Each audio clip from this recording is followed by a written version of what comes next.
अंता विधानसभा उपचुनाव को लेकर जहां सियासी दल लगातार दावे कर रहे हैं, बीजेपी की ओर से अंता उपचुनाव में स्टार प्रचारक उप मुख्यमंत्री डॉक्टर प्रेमचंद बैरवा की भी एंट्री हो चुकी है। प्रेमचंद बैरवा ने अंता में बीजेपी के प्रचार अभियान में शामिल होने पहुंचे। अंता पहुंचने से पहले कोटा में उन्होंने पत्रकारों से बातचीत में उपचुनाव में बीजेपी के बड़े अंतर से जीत का दावा किया है। हमारी भारतीय जनता पार्टी हमेशा लोगों की, जनता की सेवा और राष्ट्र को प्रथम मानते हुए काम करती है। लोगों की दिन रात मेहनत करके और उनकी सेवा में हमेशा भागीदार बनी रहती है। इसलिए हमारा प्रदेश नेतृत्व और हमारे कार्यकर्ता बड़े जोर शोर से, आम जन पे हमें विश्वास है कि अंता की सीट भारतीय जनता पार्टी जीतेगी।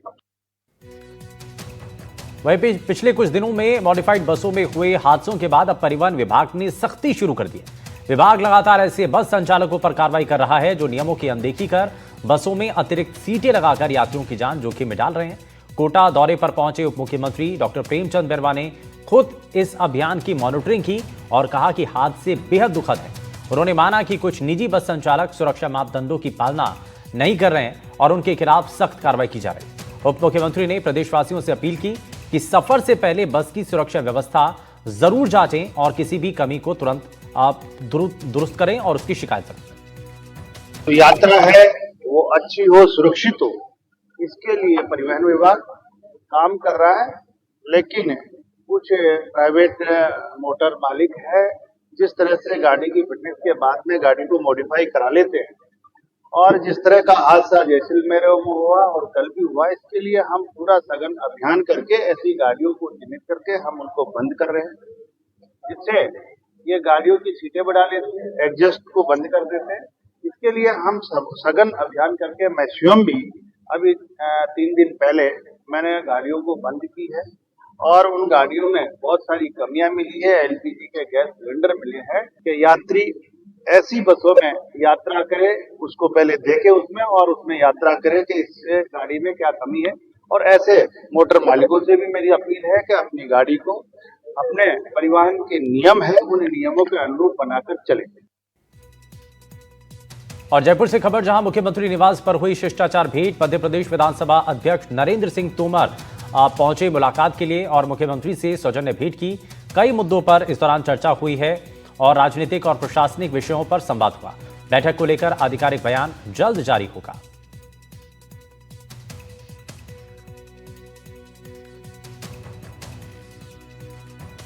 वहीं अजमेर जिला न्यायालय को जयपुर रोड स्थित नए G+2 मंजिला भवन में शिफ्ट किए जाने को लेकर वकीलों में भारी आक्रोश फूट पड़ा और बुधवार को जब राजस्थान हाईकोर्ट में जिस दौरान मुख्य न्यायाधीश एसपी शर्मा नए भवन के उद्घाटन के लिए पहुंचे, तभी बाहर सैकड़ों वकील नारेबाजी करने लगे। वकीलों ने कहा कि नए भवन में बैठने और पार्किंग की पर्याप्त व्यवस्था नहीं की गई। उन्होंने चेतावनी दी है कि सुविधाएं उपलब्ध नहीं कराई गई तो कामकाज ठप कर आंदोलन किया जाए। की जो संपत्ति थी वो वकीलों ने काफी विरोध के बाद में ये अलॉट कराया था सहयोगिता नगर, लेकिन ये आज जो है आंदोलन की भेंट चढ़ता नजर आ रहा है। 150 करोड़ की बिल्डिंग बन गई है, लेकिन यहाँ पर अधिवक्ताओं के लिए किसी प्रकार की कोई बैठने की सुविधा नहीं है। और जहाँ तक न्यायिक वो डीजे साहब का प्रश्न है, उन्होंने कल अधिवक्ताओं को साफ मना कर दिया कि आपकी कोई व्यवस्था नहीं होगी, आप ना नाम लिखा सकते हो ना कोई टेबल लगा सकते हो। तो जब इतनी 150 करोड़ की बिल्डिंग में जब अधिवक्ता ही नहीं जाएगा तो किस बात का न्याय होगा।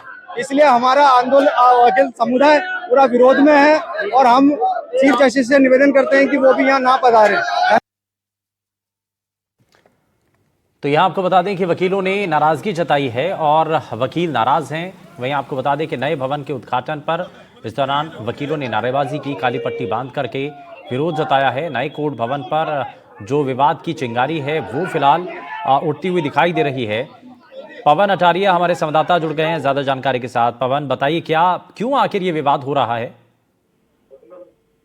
जी बिल्कुल, देखिए अजमेर के जो कोर्ट का जो नया बिल्डिंग है संयोगिता नगर में वो है और आज इसका यहाँ पर हुआ है। मगर अधिवक्ताओं का आरोप है कि मात्र चैम्बर में जो 600 अधिवक्ता हैं जो रजिस्टर्ड है वो कैसे बैठेंगे।